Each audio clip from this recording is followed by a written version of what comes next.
Boa noite, eu me chamo Ana Júlia e moro no litoral paulista. Este fato que vou revelar ocorreu há muitos anos com a comadre da minha avó. A minha avó sempre me contava essa história, e também na cidade onde ela morava, muitas pessoas confirmavam este fato, inclusive os mais velhos. A minha avó nunca foi de contar mentiras, e pelo contrário, ela até se negava a acreditar no sobrenatural para não ter que passar de mentirosa. Exemplo, uma vez quando ela viu a sombra do homem do chapéu preto passando na porta do quarto de sua casa, a princípio ela contou para o meu avô sobre o ocorrido sobrenatural. Mas depois, quando o resto da família a questionou, ela disse que deveria ser apenas a sombra de algum objeto projetada pelo lampião. Ou que talvez ela achou que viu a sombra desse homem, mas deveria ser a sua imaginação. Conhecendo bem a minha avó, toda a minha família sabia que se tratava de algo sobrenatural. Porém, a véia não queria assumir. Agora, voltando ao relato, este ocorrido aconteceu em parte com a minha avó, mas o fato principal deste relato ocorreu com a sua comadre, que morava a uns 3 quarteirões de sua casa. A sua comadre era uma velha senhora que vivia sozinha numa casa. Essa casa ficava numa vilela meio distante da urbanização, como se fosse uma comunidade rural. A casa ficava bem em frente a uma estrada de terra. E como a velhinha não tinha com quem conversar, ela costumava ir sempre nos finais de tarde na casa da minha avó, para jogar conversa fora. E quando ela não ia na casa da minha avó, ela passava as horas do dia olhando através de sua janela. A minha avó e a sua comadre, quando se viam, era sempre comum as duas falarem de causos de assombração que ocorria com elas. Certo dia, a minha avó contou para sua comadre para ela evitar ficar perambulando por aquele lugarejo deserto, pois certo entardecer, a minha avó estava em casa lavando vasilhas e escutou alguém bater à porta. Quando ela foi atender, lá havia um homem que procurava um tal de José. A minha avó disse que não conhecia nenhum José e que o seu marido se chamava Antônio. O homem começou a ficar muito irritado, dizendo que ela conhecia o José sim, e que se ela estivesse escondendo ele em casa, ele saberia pelo cheiro. A minha avó, muito assustada, fechou a porta e ficou ali esperando seu marido chegar. E quando meu avô chegou, ela contou todo o ocorrido a ele. O meu avô ficou alerta, mas aparentemente aquele homem não voltaria mais a perturbar. Porém, naquela mesma noite, a minha avó é acordada com alguma coisa fungando ao redor da casa. Bem, parecia um porco, e de fato, ela até achou que era mesmo. Mas momentos depois, aqueles fungados se tornaram insuportáveis. Era como se um porco enorme estivesse farejando a casa em volta. A minha avó acordou seu marido e ele também ouviu aquilo. Então, ele pegou a sua espingarda e foi lá fora ver o que se tratava. No terreiro, aos fundos da casa, o meu avô viu um vulto correr de 4 para dentro do bananal. Então, ele segurando um lampião em uma mão e a espingarda na outra, ele foi ver o que era aquilo. Alguns minutos depois, o meu avô começa a gritar por minha avó. Ela abre a porta e ele entra correndo. O meu avô estava pálido, como se tivesse visto alguma assombração. Mais tarde, quando ele está mais calmo, ele conta o que o assustou. Ele diz que quando chegou perto daquele animal, o bicho se pôs de pé e a coisa era maior do que ele. Era um bicho peludo e magro. Tinha cara de cachorro e focinho de porco. Orelhas grandes e caídas. Era corcunda e tinha as patas da frente enormes, que pareciam braços com longas garras. A coisa era tão feia que ele não teve forças para se mexer e atirar. Tentou correr, mas a fera o derrubou. A coisa ficou cheirando meu avô ali caído, paralisado de medo. Mas logo depois foi embora. Então, o meu avô conseguiu se levantar e correr para dentro de casa. A minha avó acredita que a criatura era o homem que veio mais cedo em sua casa procurar o tal José.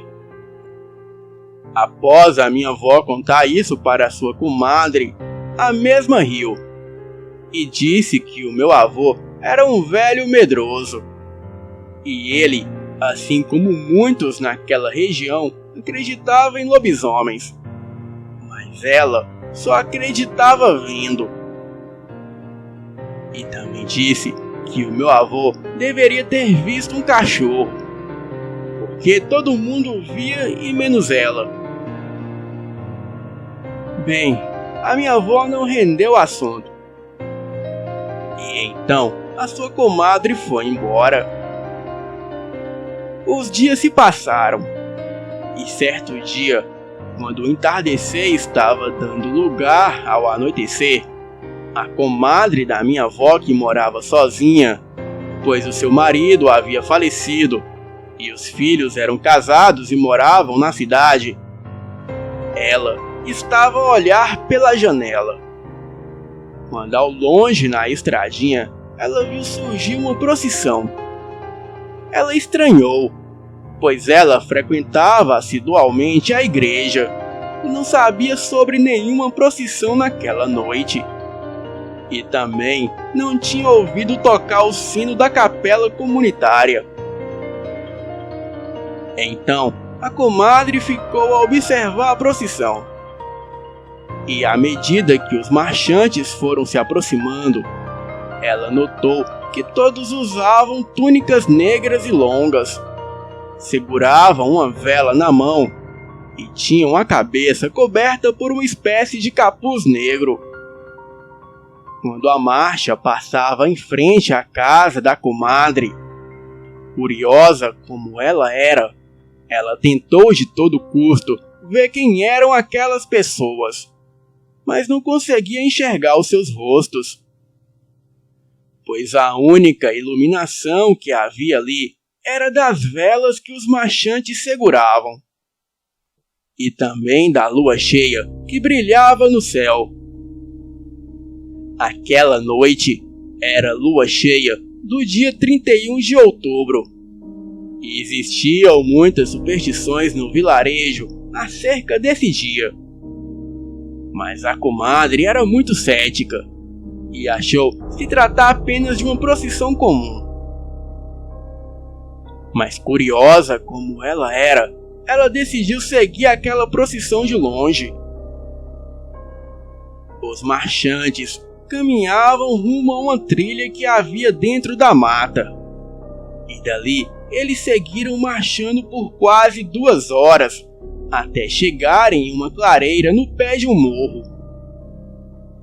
Nessa clareira havia uma grande pedra com várias oferendas em cima da mesma, e em sua volta havia várias estacas com tochas acesas em suas pontas. E mais à frente havia alguns animais amarrados pelas patas ali no chão. eram cabras e alguns porcos. A comadre se escondeu atrás de uma árvore e ficou ao longe observando tudo aquilo, pois ela queria saber quem eram aquelas pessoas. Existiam por volta de umas 20 pessoas ali, entre homens e algumas mulheres. Então, eles tiraram as túnicas e ficaram totalmente nus. Deram as mãos e formaram uma espécie de círculo humano em torno da grande pedra.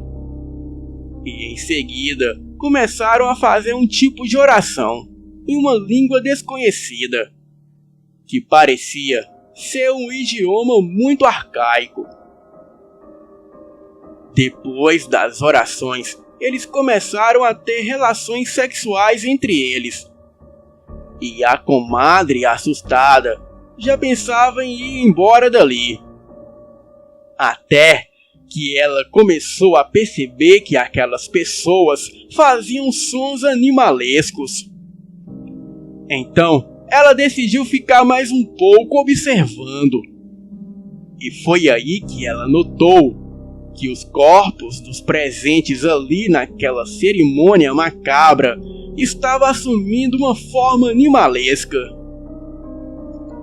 E logo, todos os presentes começaram a se debaterem no chão e se transformarem em bicho. A comadre percebeu que todos no vilarejo que falavam que o lugar era assombrado por lobisomens estavam certos, pois não tinha outra explicação para aquele fato que ela presenciara. Aquelas pessoas se transformaram em criaturas trevosas.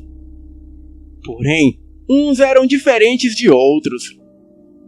Alguns tinham pelos negros, e as mulheres que se transformaram tinham uma pelagem marrom. E somente um dentre todos tinha uma pelagem acinzentada. As criaturas tinham cabeças como de um cachorro pastor alemão, porém com um focinho bem menor. Tinham longas presas e longos braços que até se arrastavam no chão quando as criaturas ficavam parcialmente de pé. E quando eles se punham de quatro, os cotovelos se arrastavam no chão. As criaturas se investiram contra os animais e começaram a devorá-los ferozmente. A comadre aproveitou o momento para correr dali. E ela não quis nem saber de ficar em casa. Dali mesmo, ela correu para a casa da minha avó, mesmo sendo mais longe. A minha avó abriu a porta para a comadre e ela estava pálida e não dizia uma palavra. E mesmo a minha avó insistindo em perguntar a ela o que aconteceu. Pouco depois, a minha avó, o meu avô e a comadre começaram a escutar uivos altíssimos se aproximando. A comadre, em pânico, se trancou no quarto da casa e começou a orar. O meu avô e a minha avó foram até a janela ver do que se tratava. E quando olharam para a estradinha, eles quase caíram para trás, devido ao susto que tomaram. Ali, na reta da estradinha deserta, havia uma matilha de cães negros e muito grandes. Porém, alguns se colocavam de pé e ficavam eretos como uma pessoa, porém com uma postura muito irregular.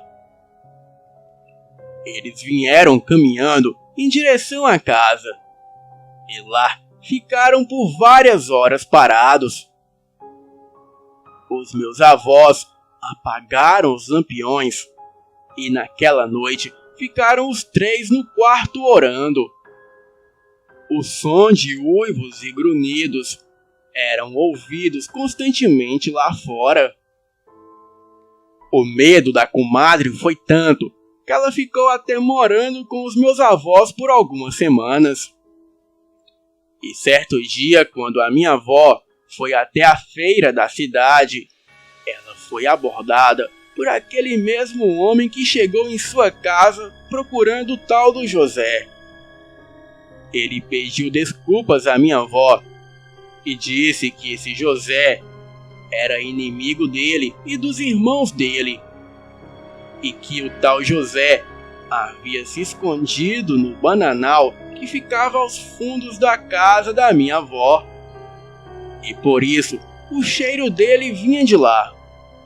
E a princípio ele achou que a minha avó estava acobertando seu inimigo, mas depois percebeu que ela não sabia de nada. E antes daquele homem misterioso se despedir da minha avó e ir embora, ele deu um último recado a ela.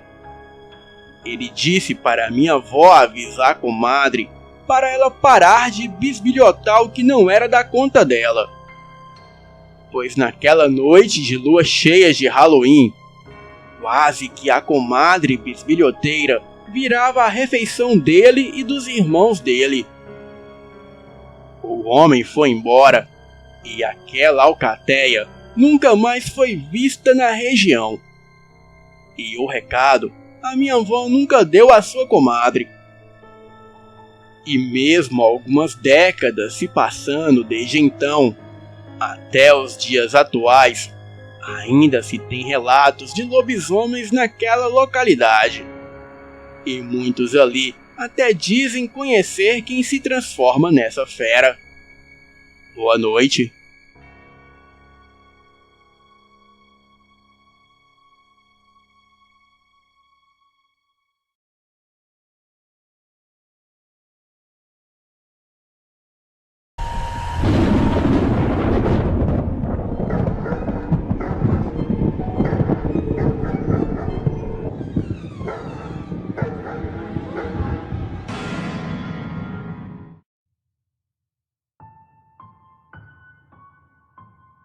Uma certa vez, eu e o meu primo Gabriel tomamos uma carreira das grandes de um lobisomem no interior, aqui perto da nossa cidade. Olá, eu me chamo Jaime, moro numa cidade pequena no sertão do Tocantins. Aqui é comum que na Semana Santa toda a nossa família vá passar essa data nos sítios interiores. E são dias até muito bons para crianças. A gente só brincava o dia todo, enquanto os adultos rezavam e cuidavam das coisas da Semana Santa, como jejum e essas coisas. E eu e o meu primo só brincávamos e corríamos o dia todo. Mas a Semana Santa tem as suas regras e tradições, até mesmo para crianças. Pois não se pode andar a cavalo e nem falar palavrões. Também não se pode faltar à missa. E uma das coisas mais importantes é não sair sozinho nas estradas à noite. As pessoas mais velhas dizem que na Semana Santa coisas estranhas acontecem. Dizem que, como forma de zombar da Semana Sagrada, o diabo solta os seus demônios nas estradas para assustar os desavisados e encher o coração das pessoas de medo para elas não conseguirem rezar e o deixar satisfeito. No sítio onde a minha família sempre vai passar a Semana Santa, existem algumas tradições, como, por exemplo, as brincadeiras de roda, como ciranda, cirandinha, ou como uma brincadeira chamada camaleão, onde as pessoas dão as mãos e saem correndo pelos terreiros fazendo curvas e pulando. Geralmente, as pessoas das pontas acabam soltando as mãos e caem longe. É bem engraçado, mas nem tudo se trata de brincadeiras. E mesmo sendo uma data de muita oração e festividade, eu sabia que existem algumas tradições bem interessantes. E mesmo sendo uma data de muita oração e festividade, Eu sabia que ainda existem algumas tradições bem interessantes e até meio amedrontadoras. E dentre elas, tem a de alimentar as almas. Alimentar as almas é uma tradição antiga, criada eu não sei como, mas consiste em escolher algum lugar separado das casas onde não haja energia e nem iluminação.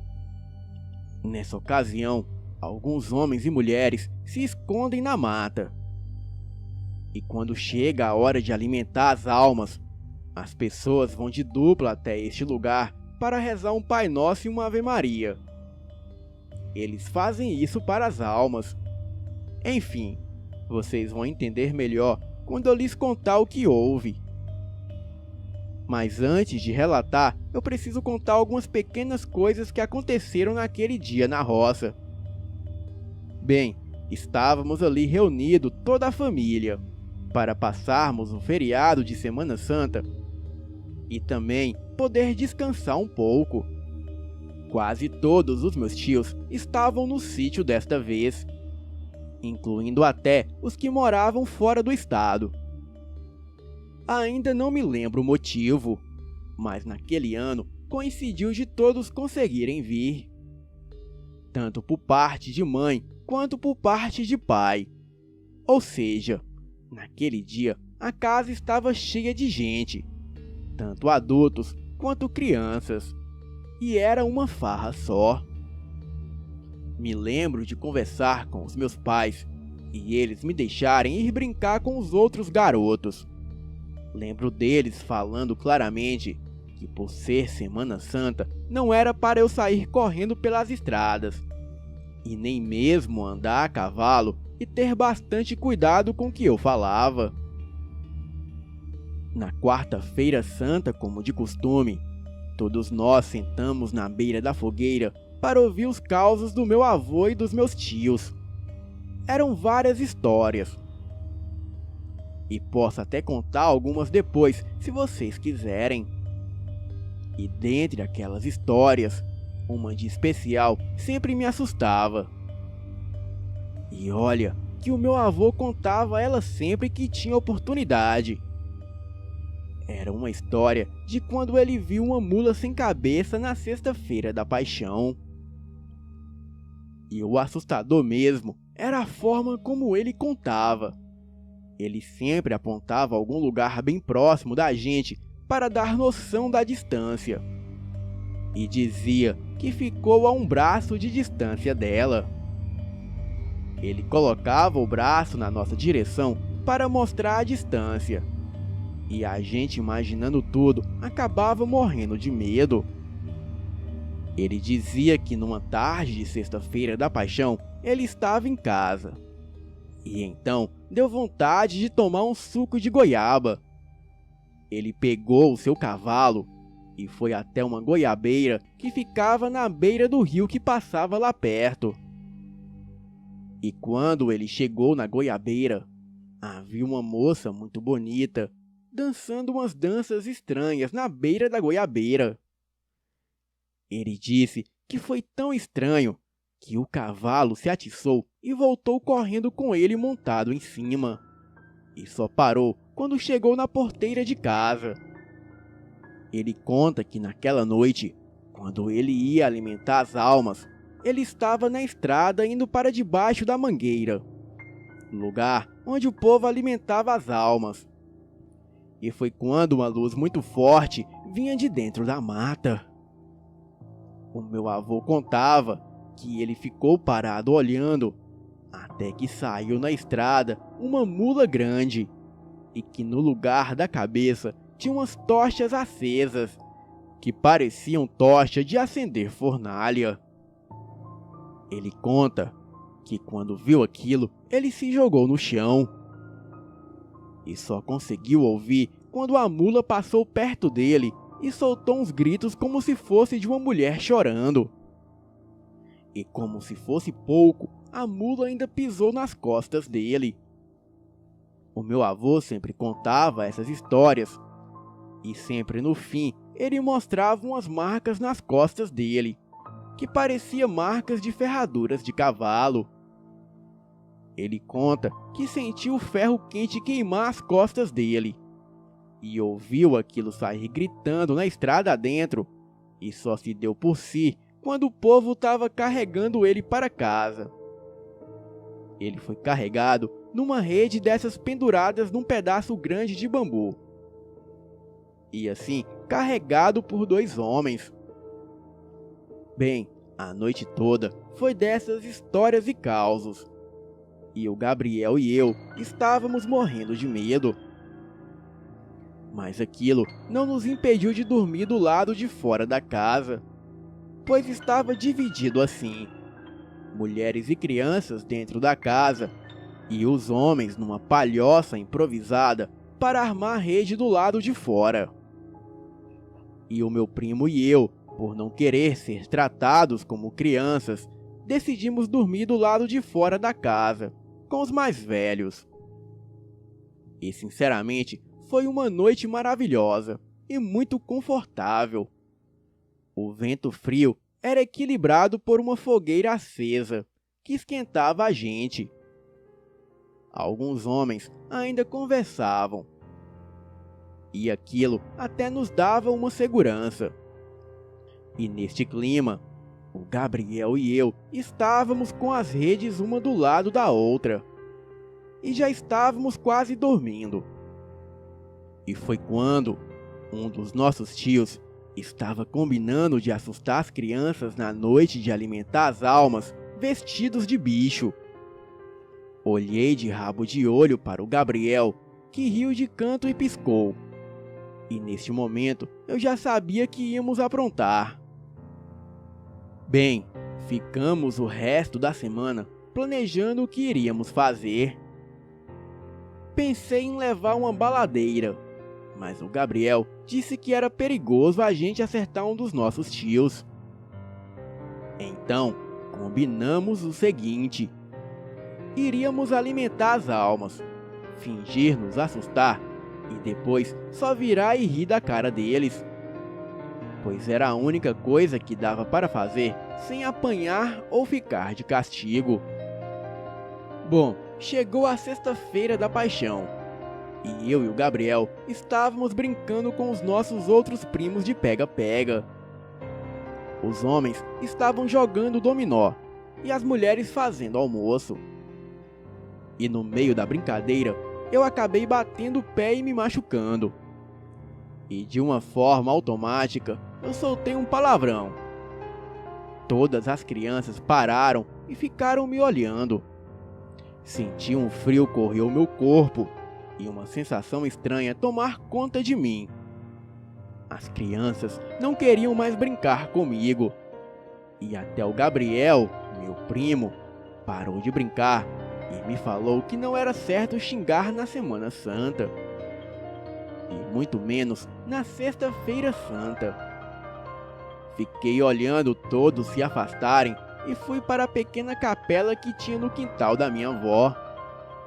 E lá eu rezei um Pai Nosso e uma Ave Maria e pedi perdão a Deus. Mas mesmo assim, o clima para brincar havia acabado. A noite chegou depressa. Uma chuva fininha estava caindo, deixando a noite bem fria. E depois da missa da Sexta-feira Santa, as pessoas estavam indo de dupla em dupla rezar para alimentar as almas. O Gabriel, que depois do que eu tinha dito e tinha se afastado, nessa hora ele veio correndo para o meu lado piscando. Era o sinal que eu esperava.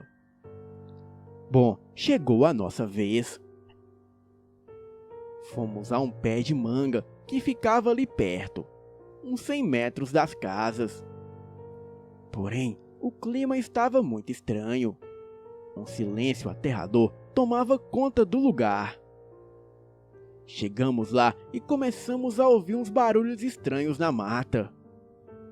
Uns que não estávamos acostumados a ouvir, e parecia como se algo pesado corresse ao nosso redor. Vez ou outra, aquilo sorria e gritava. E nós, achando ser parte do susto, temos início à alimentação das almas. e o meu primo Gabriel dizia: um Pai Nosso pelos que morreram queimados, afogados, sufocados, enforcados ou de acidentes de carro. E eu rezava um Pai Nosso completo, e assim foi. Ele falando as causas e eu rezando. Mas quanto mais rezávamos, mais os barulhos aumentavam. Barulhos de animais como bois, bodes, cães e galos. Coisas assim. E eu, naquela hora, já estava ficando com muito medo. E foi quando vimos sair de trás do pé de manga uma figura grotesca de uma velha de cabelos grisalhos e olhos vermelhos, com a boca entreaberta e babando muito. Ela caminhava toda torta com as suas vestes rasgadas e caindo aos pedaços. Ela me olhava, ria e balbuciava alguma coisa. Eu, assustado, comecei a gritar por socorro. Então, eu e o Gabriel saímos correndo na estrada. Mas aquela velha parecia estar em todo lugar. E nos acompanhava gritando que eu havia chamado ela. Ela gritava e jogava pedras na nossa direção, tentando nos derrubar. O meu medo foi tanto que quando vi as pessoas de casa, eu simplesmente me joguei no chão chorando de medo. O meu primo Gabriel até hoje não bate muito bem das ideias. Ele tem que tomar remédios controlados para dormir. E depois disso, eu nunca mais voltei naquele lugar.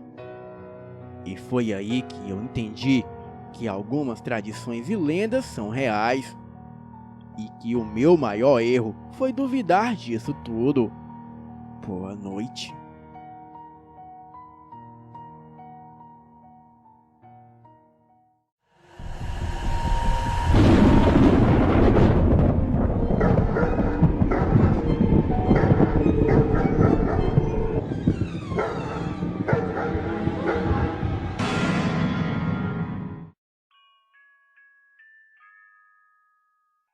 Olá, meu nome é Maria e moro em Fortaleza, no Ceará. E o relato que vou contar aconteceu comigo quando eu tinha 17 anos de idade. Quero deixar claro que algumas situações inusitadas já haviam ocorrido comigo, mas não nesta dimensão. Bem, aqui em Fortaleza há um cemitério chamado São João Batista e é influenciado pelo estilo gótico. Muitos anjos, mausoléus, estátuas enormes e macabras. E nas épocas douradas, quando ele era o mais chique da cidade, vários políticos e até desembargadores e juízes eram sepultados lá. E quando se popularizou aquele estilo de cemitério, o local foi deixado de lado. Bem, acontece que parentes da minha mãe vinham há muito tempo sendo sepultados lá.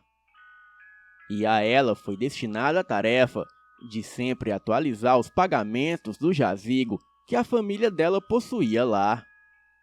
Nesse dia, ela me pediu para acompanhá-la até o cemitério, para que ela pudesse quitar o carnê do mês referente. Bem, e eu que adoro o estilo e a arquitetura do lugar, fui de bom grado. Era um mês de setembro e as flores dos cajueiros sempre me davam bastante alegria. E por conta disso, eu sentei no banco do lado de fora da tesouraria do local, pois ali havia ar-condicionado. E aquela tarde estava muito quente. Esperei ali enquanto a minha mãe entrou para efetuar os pagamentos. O cemitério tem uma igreja. E naquele dia eu podia ouvir os choros das pessoas lamentando o desencarne de algum parente. Cheguei perto para ver e pude perceber uma senhora muito bem arrumada se curvando no banco. E seu rosto era coberto por um véu preto. As outras pessoas não apareciam direito. Porém, eu vi a silhueta de algumas pessoas de costa. E acredito que as outras pessoas poderiam estar do outro lado, protegidas pela parede. Bem, era por volta de 4 horas. Achei o fato curioso daquelas senhoras se vestirem daquela forma. Uma delas olhou na minha direção e ficou parada. Era como se eu a estivesse atrapalhando. Então, ela estendeu a mão para mim, mostrando a palma. E fez um sinal, como se eu devesse parar de fazer o que eu estava fazendo. Voltei desconcentrada e sentei no meu banquinho, pensando que talvez eu estivesse incomodando elas. Enquanto eu observava as estátuas e os túmulos, eu avistei saindo do templo uma moça. Porém, era a moça mais linda que eu já vi até hoje. Ela estava impecavelmente arrumada e até parecia não ser de verdade. Os cabelos eram loiros acinzentados, de um tom que parecia incrivelmente natural. Muito alva, de olhos cor de mel e saia lápis cor de caramelo. Blusa branca de botão e muito bem passada, como se estivesse saindo da loja. Ela usava um salto preto e na sua boca um batom muito vermelho. E andava como se desfilasse. Era alta e incrivelmente proporcional. E eu, que adoro roupas e maquiagem, fiquei encantada. Ela veio muito serena andando e não olhava para os lados de forma nenhuma. Ela foi se aproximando e eu não entendi o estilo dela, pois aquilo não era uma roupa tão comum para uma mulher tão jovem, pois ela aparentava ter uns 19 anos de idade. E também aquele estilo de roupa não era comum nem mesmo para a nossa época. Enquanto ela caminhava em minha direção, os pelos da minha nuca eriçavam. E principalmente quando ela me deu um olhado de rabo de olho. E esboçou um sorriso no canto da boca. Pois bem, ela veio, passou na minha frente e foi em direção à saída. O pipoqueiro e o vendedor de picolé em frente ao cemitério, junto ao segurança na estrada, sequer notaram a presença dela. Eu achei muito estranho, pois como uma mulher tão linda não iria chamar a atenção de nenhum homem. Bem, e ela continuou seguindo. Quando, para minha surpresa, ela começou a atravessar a rua de frente ao cemitério, sem olhar para os lados. E ela seguiu enquanto os carros andavam e ninguém buzinou. E foi aí que eu vi o fato mais marcante da minha vida, pois os carros iam na direção dela e a atravessava como se ela não estivesse ali. Era como se um holograma ou um fantasma estivesse atravessando a rua. Bem, eu fiquei de boca aberta observando aquilo. E depois de alguns minutos, eu consegui descongelar. Corri e fui para o escritório da tesouraria. A minha mãe percebeu o meu estado e me questionou. Eu disse a ela que queria entrar antes do cortejo sair. Tive que mentir para a minha mãe, pois fiquei com medo da tesoureira me achar louca. Mas de pronto, a tesoureira nos disse que eu ficasse despreocupada, pois naquele domingo não haveria nenhum cortejo. E também não havia ninguém sendo velado. Eu, de tanto medo, segurei o meu choro. E a minha mãe terminou tudo muito rapidamente, percebendo que eu não estava bem. Saí dali muito agoniada. Enquanto o pipoqueiro, o sorveteiro e o segurança batiam papos descontraídos lá fora. Bem, eu nunca mais fui lá. E coitada da minha mãe, que vai sempre sozinha. Bom, este é o meu relato. Boa noite.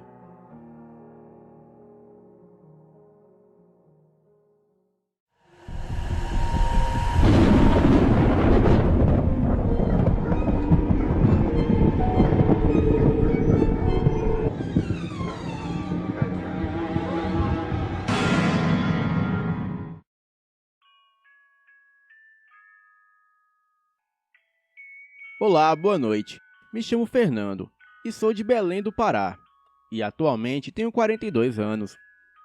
O relato que vou contar é sobre um cemitério antigo, já tombado pelo patrimônio histórico da minha cidade e fica nos dias atuais localizado em um bairro nobre. Vou contar o relato e, na sequência, um pouco da história do cemitério, para que as pessoas entendam os fatos. Este relato não aconteceu comigo.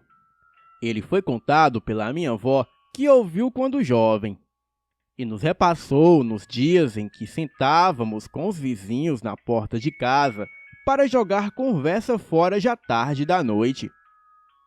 Bem, eu não sei o ano do ocorrido, mas acredito que seja na década de 50 ou 60. Francisca era empregada doméstica na casa de um desembargador. O casarão se localizava em frente a uma praça bem próxima ao cemitério. E como tantas outras pessoas na época, Francisca era uma mulher muito religiosa e costumava ir à missa celebrada na capela do cemitério da Soledade. Nesta época, ainda eram realizadas missas dominicais lá, e hoje ela se encontra abandonada. E um certo domingo, após um longo dia de trabalho e uma noite de sono pesado, Francisca acordou sobressaltada e crente que tinha perdido a missa das 6 horas. Ela arrumou-se depressa e saiu rumo à capela, sem olhar no relógio da sala da casa de seus patrões. E como a sua condição não permitia que apanhasse um táxi, a doméstica ia sempre a pé. E tal era a pressa que a Francisca nem estranhou o estado deserto em que se encontravam as ruas naquele dia. E chegando ao cemitério, Francisca logo concluiu que realmente perderá a hora. Afinal, a capela estava lotada e quase não havia assentos disponíveis.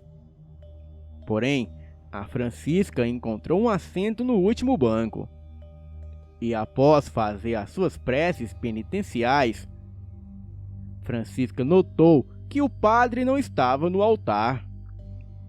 E ao olhar ao seu redor, notou que todos seguravam velas em suas mãos. Alguns até portavam mais de uma vela em cada mão. E mesmo achando estranho, ela achou melhor baixar a cabeça e esperar a entrada do padre. E depois de esperar alguns minutos, que para Francisca parecia uma eternidade, pois ela ainda tinha que retornar a tempo de preparar a mesa do café dos seus patrões, Francisca resolveu perguntar a alguém sobre o motivo da demora em começar a missa. Ao seu lado só estavam sentados homens. E como a Francisca foi criada segundo a crença que uma mulher solteira não devia puxar assunto com homens desconhecidos, ela levantou-se e foi até uma jovem que estava ajoelhada, próximo do altar. Ela se ajoelhou e fez que estava rezando. E após perceber que a moça terminara a sua prece, perguntou se ela saberia informar por que a missa ainda não havia sido iniciada. E ao olhar com mais atenção para o rosto da jovem, a Francisca percebeu que ela era extremamente magra, e os seus olhos estavam fundos e olheiras profundas. Chocada com a face doentia da jovem, ela desviou o olhar para os outros e notou o mesmo aspecto em todos. E foi quando a jovem respondeu que ainda estava cedo demais para a missa começar. Francisca então replicou, perguntando o motivo daquela aglomeração, se a missa ainda estava longe de começar. A moça então respondeu que eles eram as almas dos que estavam enterrados no Soledade e haviam morrido vítimas de cólera. Estavam esperando as preces de seus parentes. Atordoada, Francisca saiu correndo e, ao chegar na casa dos seus patrões, entrou correndo e gritando. Assustados, os patrões que foram socorrer a sua empregada no portão ouviram o seu espantoso relato. E após esse episódio, a Francisca acabou adoecendo, sendo acometida por uma misteriosa febre. Uma semana depois dessa febre, a pobre doméstica acabou enlouquecendo. O cemitério em questão foi inaugurado em 1850 e marca o momento histórico de enterros anteriores realizados em igrejas ou em suas imediações. O número de pessoas enterradas neste local ultrapassa os 30 mil, impulsionados pelas vítimas de duas epidemias, a febre amarela de 1850 e a cólera de 1885.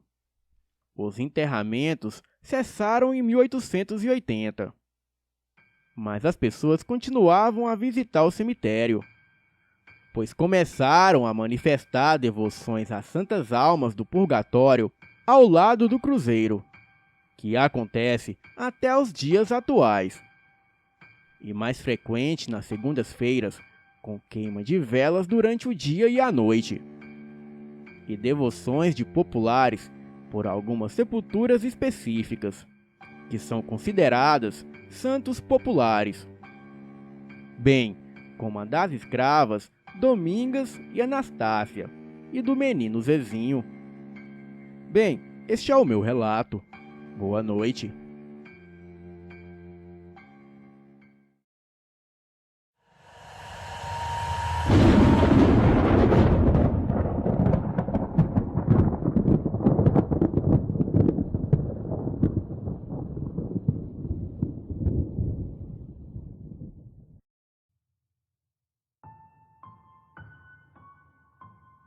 Essa história aconteceu com o irmão do meu avô, e vou chamar ele de Zuca. Cresci ouvindo meu pai contar essa história. Inclusive, essa era uma das mais pedidas do repertório sobrenatural do meu pai. E essa história aconteceu em Rosário, interior do Maranhão, há uns 60 anos atrás. Naquele lugar não havia estradas entre as cidades vizinhas, e o principal trajeto era através do rio. E também não haviam pontes construídas. Então, as travessias eram feitas de canoa. O velho Zuca trabalhava com isso. A fama dele na família era de homem sério, trabalhador, bem ignorante na forma de falar, mas um bom homem. E ele não gostava de conversa fiada e nem de fofoca. E dentro de casa, ninguém ficava com esse tipo de conversa perto dele, porque ele dava logo uns cortes bem boçais. Certa vez, uma vizinha estava na casa dele conversando com a esposa dele sobre um fato que estava acontecendo na cidade ultimamente. O povo estava falando que tinha uma assombração lá na margem do rio que Zuca trabalhava. A assombração começava por volta do final da tarde. Era uma voz que ficava murmurando e quase que gemendo como se estivesse com dor. Passador! Passador! E diz que a voz era fraquinha. Alguns diziam que a voz era feminina, e outros achavam que era masculina. Enfim, ninguém tinha coragem de ir ver o que era, mas todo mundo tinha certeza que era a alma de algum morto. Bem, ao escutar aquela conversa, o Zuca foi chegando e foi mandando o povo parar com essas fofocas dentro da casa dele. e disse que assombração não existe para quem tem Deus no coração. E enfim, ele ficou com este papo. E não passou muito tempo que a vizinha tinha ido lá na casa do velho Zuka falar isso. Certa tarde, Zuka estava trabalhando e quando já estava próximo das 6:30 da noite, não apareceu mais ninguém para atravessar o rio. Ele já estava ajeitando a canoa para ir embora. Desceu da canoa, ajeitou o que precisava ajeitar e quando escutou meio a barulhos de sapo e grilos, uma voz que vinha de dentro do mato à frente dele, bem ali na margem. A voz vinha por entre as árvores, porém estava escuro e Zuka não conseguia enxergar nada, porém ele conseguia ouvir. Passador! E de cara, ele pensou logo que fosse alguém querendo fazer brincadeira com ele. Lembrou da fofoca e não sentiu medo nenhum. Então, ele ouviu mais uma ou duas vezes calado, porém, estava sem paciência para gracinhas e mandou: Velho, vai procurar o que fazer. Quer passar? Te apressa que eu já tô indo embora. Zuka estava dentro da canoa, e mal ele havia calado a boca, e a canoa afundou no lado oposto dele, como se alguém estivesse entrando na canoa realmente. Ele perdeu um pouco do equilíbrio, pois não estava esperando que alguém fosse realmente entrar na canoa. E quando a canoa estabilizou, dando a entender que a pessoa estava acomodada, ele ouviu mais uma vez aquela voz, porém de dentro da canoa. Passador! Zuka era um homem grande e sisudo. Porém, ele mudou a feição nessa hora para um belo semblante de susto e terror. E não deu uma palavra. Ele tremia tanto que mal conseguia ter forças para remar. E começou a rezar pedindo forças a Deus para fazer essa travessia. E foi remando calado até o outro lado da margem. E quando Zuka apontou na margem, novamente se desequilibrou dentro da canoa. O peso agora deixava a canoa.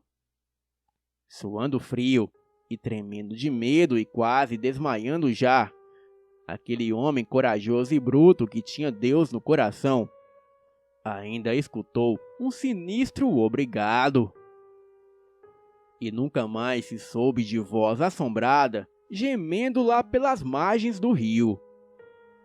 O meu pai disse que desde esse dia, o Zuka, que já não era de deixar ninguém ter liberdade para falar o que quisesse dentro da casa dele, piorou ainda mais. E se o assunto fosse assombração, ele ficava virado no giraia e dizia bravo: Até quem tem Deus no coração vê essas coisas do além.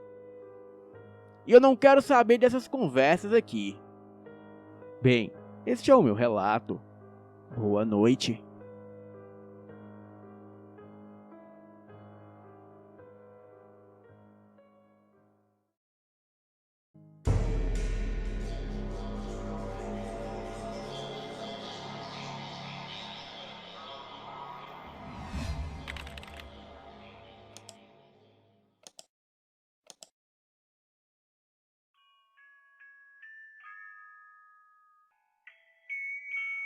Olá, me chamo Carlos, e o que vou contar não aconteceu comigo.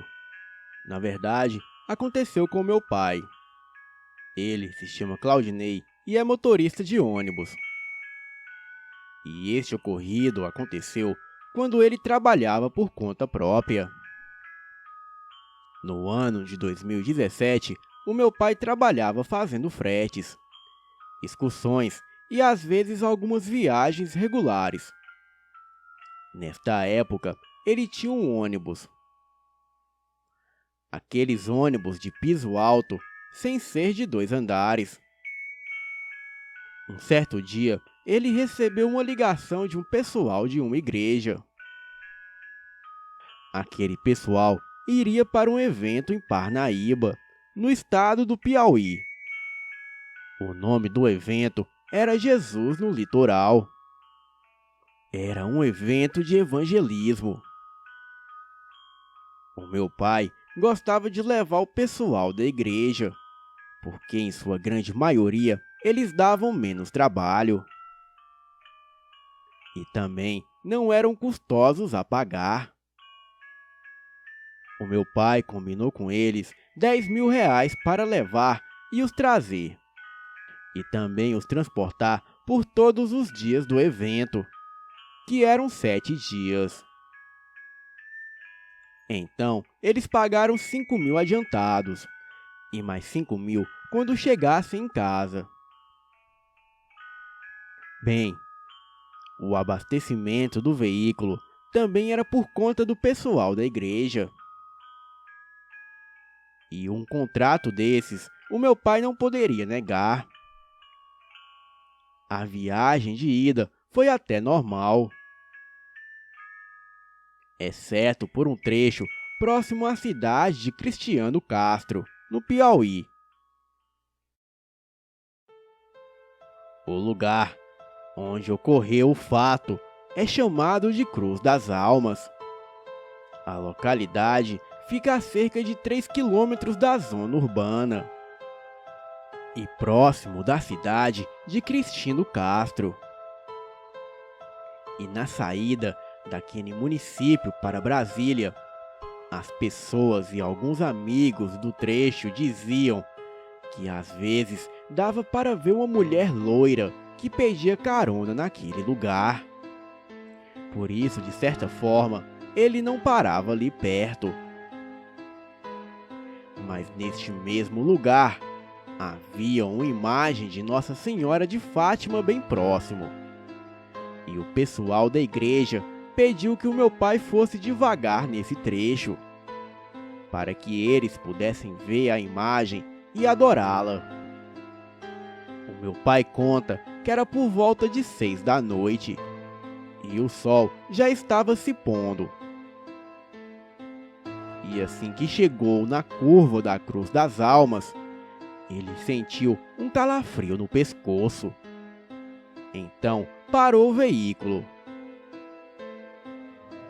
O meu pai escutava as pessoas rezando no piso de cima do ônibus, pois neste modelo de ônibus o motorista ficava abaixo dos passageiros.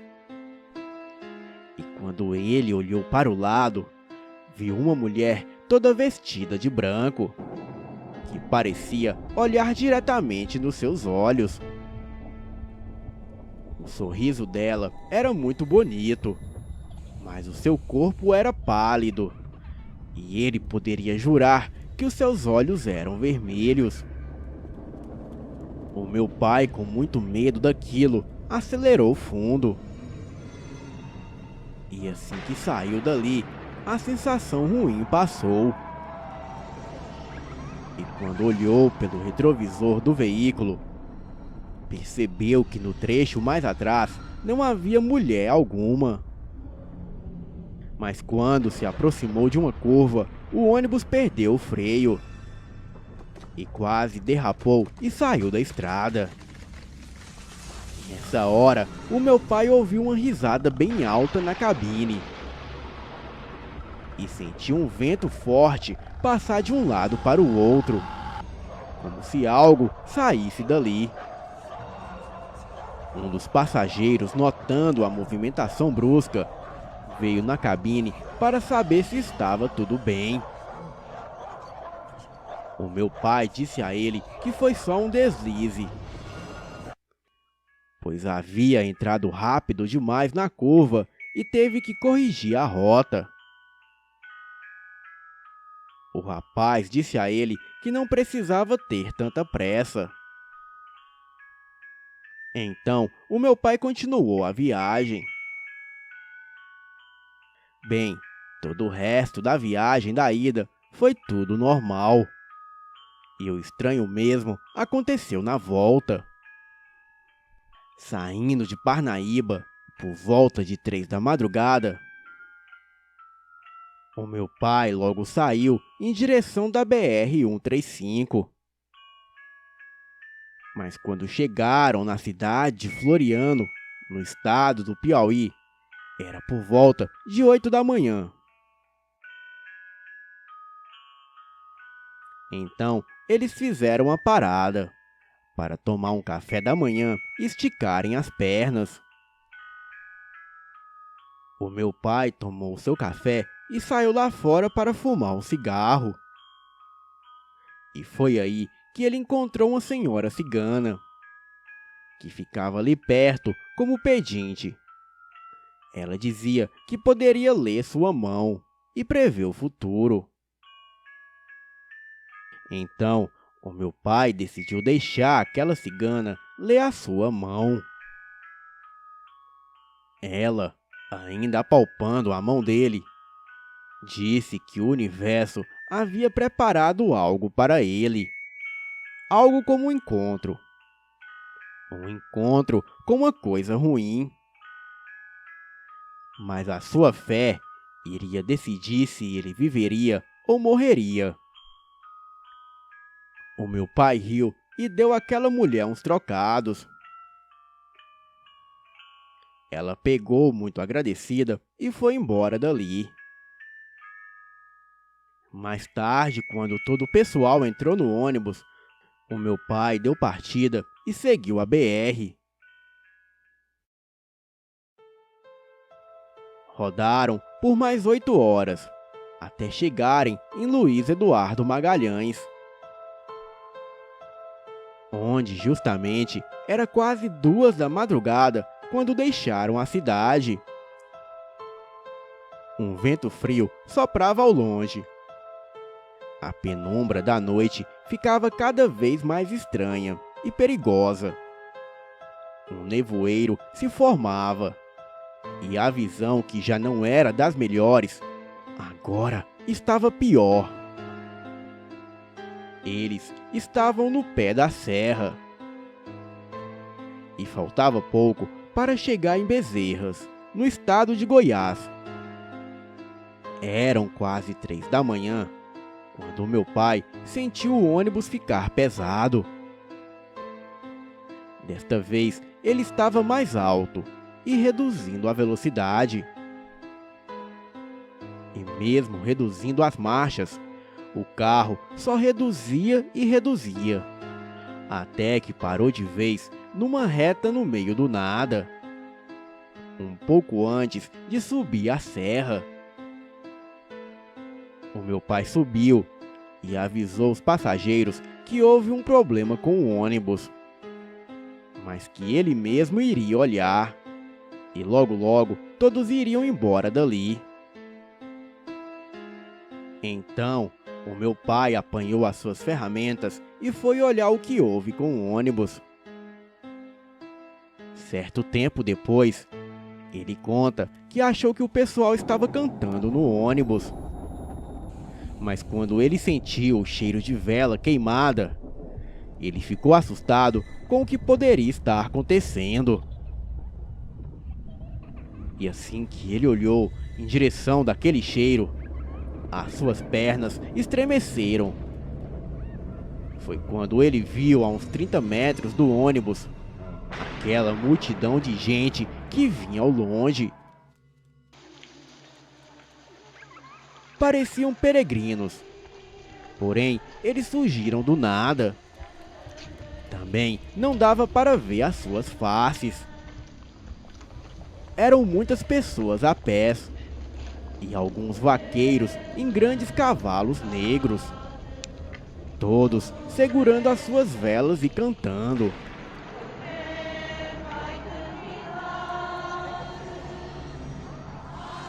A minha avó já tinha falado uma vez sobre a procissão dos mortos, mas o meu pai nunca tinha visto e muito menos acreditava naquilo. Ele achava que era só invenção de sua mãe. Ele, muito assustado, correu para um dos lados do ônibus tentando entrar. Porém, aquela procissão estava muito próxima. Então meu pai ficou com medo daquelas pessoas o verem e tentarem o seguir, ou até mesmo tentarem pegar alguém do ônibus. A sua única opção foi entrar para debaixo do ônibus e ficou olhando enquanto aquilo passava. Debaixo do ônibus, o meu pai conseguia ver as pernas das pessoas. Porém, segundo ele, todos ali tinham pernas de bode. Ele também ouvia gente gritando e correntes se arrastando. E quase no fim, quando tudo havia passado, ele logo sentiu um cheiro de carne podre. Era algo pútrido que o fazia querer vomitar. E logo mais adiante, ele viu passando dois seres enormes, com o corpo coberto de pelos. Logo viu quando um parou e ficou do lado dele. Ficou de quatro e começou a farejar o ar. O meu pai ficou olhando enquanto aquela criatura se aproximava dele. E foi quando aquilo se abaixou e olhou por debaixo do ônibus, diretamente para o meu pai. Naquele momento, ele sentiu a morte. Aquela criatura tinha olhos vermelhos como as chamas do inferno. Neste momento, ele já estava chorando de medo.